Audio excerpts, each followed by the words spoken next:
His courage is rewarded with the help he needs.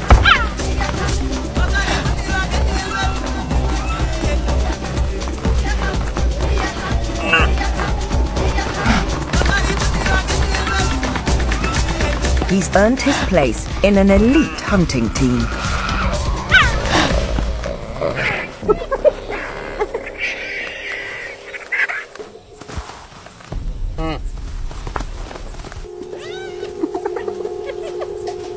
Against such strength, even Team Cheetah is struggling.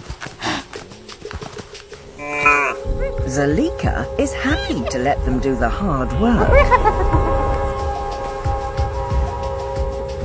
To face the threat, Duma the attacker must turn defender.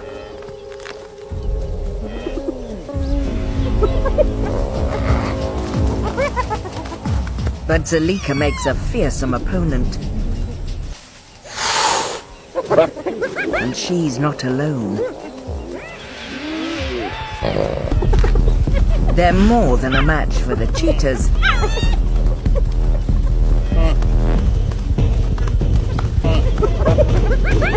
This time, the only winner is the wildebeest. The losers are many.